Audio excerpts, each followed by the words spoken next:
Alright people, let's do this one last time. We have yet another Spider-Man movie on our hands, with some touting Far From Home as the best Spidey movie ever. What is for sure, and following on from our previous video, is that Tom Holland has established himself as the live-action Spidey, more or less. But another challenger recently came to the fold. He has an equally tragic backstory, some fancy new powers, and a cool pair of kicks. But now he's emerged from the Spider-Verse, can Shameik Moore's Miles Morales topple Tom? To answer the question, we'll be comparing the two over 5 rounds, and heads up, we will be discussing some minor Far From Home spoilers. So, who's the best Spider-Man? Round 1, powers and abilities. Tom Holland's Spidey has demonstrated the typical spider powers you'd expect from a kid imbued with spider powers. The strength, the agility, the ability to pixelate himself, and now the Peter cringe. Peter Tingle. For the most part, this iteration of Spidey has been defined by his use of Stark tech, which sucks because he has all those powers we mentioned without any need for Tony's hand-me-downs. Far From Home doesn't do much to expand on Peter's powers. We get the aforementioned Spider Sense. It is called Spider Sense. But we've kind of seen that before, and getting yet another Stark suit can't really be counted. I mean, even Rhodey has one of those. Miles also has the core spider powers, but separates himself with 2 new abilities, invisibility and the Venom Strike. Hey, at least one's an actual spider power. Spider-Verse's Spider-Man seems agile and fast enough, with an effective spider sense to boot, but there are a few grey areas in that we're not exactly sure how strong he is. He can break a large boulder, but can he lift a collapsed building? Tom ramped up his skill set over several movies, with many mistakes along the way. Like, a lot of them. While Miles probably needs another movie to really expand on his powers and to get to the same level of experience. That said, he's a fast learner, and is almost fully developed by the end of the movie. That may have seemed a little rushed, but this is essentially a numbers game, so going off of sheer volume alone, and the fact that he takes down a different Peter Parker, Miles is our winner because he can do more. Round 2, costume. As mentioned, MCU Peter relies heavily on Stark tech in the costume department. He's had several variants, as well as his original homemade costume. Is he planning on hosting the Oscars or something? While the Stark suits definitely serve a purpose in terms of tactical advantages, you kind of wonder if Spidey couldn't navigate most of these situations without the wardrobe changes. Aside from travelling outside the atmosphere and killing Thanos' armies, the answer is most definitely, yes he can. Marvel seems to be pinning a huge amount of emphasis on the variety of spider suits, which is a shame because it's just toy sales. And if costumes are so important, how come Black Widow and Hawkeye don't get some Stark tech too? All they got was some stupid haircuts. Far From Home sees Pete create his own tech-heavy suit, so at least he's taking the initiative now, and demonstrating his intellect. Miles also borrows from a dead mentor's wardrobe, and though his costume doesn't include any bells and whistles, thankfully, it is very derivative. They've tried almost everything in terms of colour and style in the comics. All black, Iron Spider, hoodies, more hoodies, paper bags, you name it. So, while Miles' costume isn't hugely original, it does offer a lot in the way of cool. The movie version gives us a little spin on the comic version with the kicks and the graffiti motif, plus Miles customizes his. It's a really nice costume, but we'll have to give Tom the nod for this round. Despite the Stark influence and the whole Night Monkey thing, you can't improve on perfection. And Tom's homecoming costume, no, not the tux, nails the Ditko look while bringing it right up to date. Round 3, character. This is a tough round to call.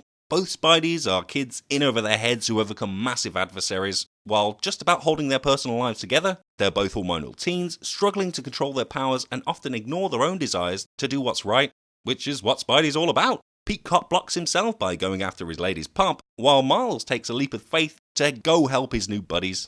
'Cause he's a hero. Both characters are also pretty close to their comic book counterparts, and this is where the two diverge. Everyone knows Spidey's origin, which makes Tom Holland's lack of a backstory that much bolder. His links to Uncle Ben and the Spider Bite only surface with a few conversations and visual clues here and there. He's able to communicate the inherent tragedy without us actually having to see those events transpire again, God forbid.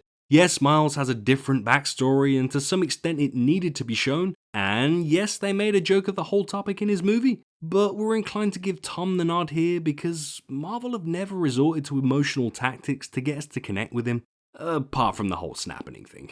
He may be a bit of a Dumbo, okay, a lot of a Dumbo, but Peter's our winner. Round 4, relevance. Tom Holland was introduced to the MCU at the point where Sony had screwed up the Spidey franchise.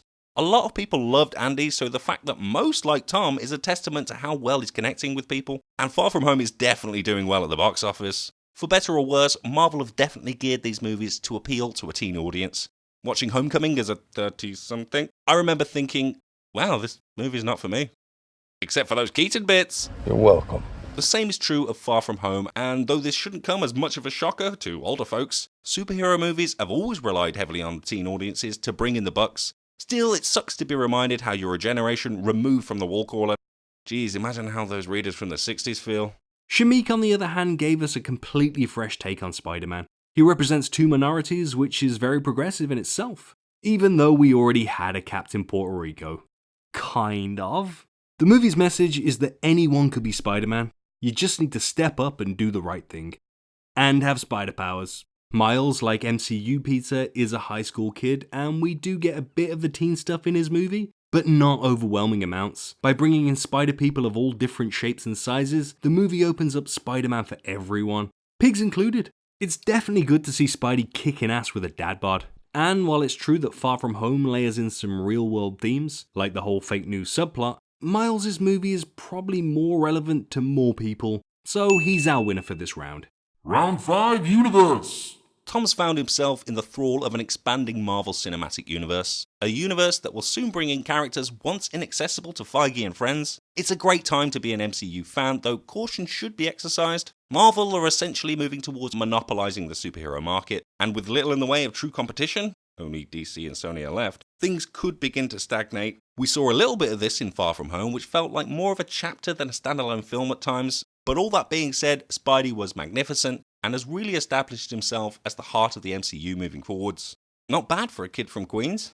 Shameik, meanwhile, was inadvertently drawn into a multiverse that saw him come face to face with several twisted versions of Spidey. And while Spider-Verse is just a single movie and struggles to compete with a universe that's been going for 10 plus years, crappy films and all, you can't ignore the impact. We've talked about the diversity, but the movie was so fresh that Sony even copyrighted the animation style.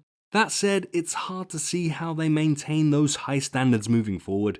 And no, the answer is not bringing in more Spideys. Ultimately, Tom's part of a well-established universe, while Shameik has had just one movie. A very good movie, but sadly not enough to beat his opponent, making Tom the victor in this round and our overall winner. Despite him being a menace!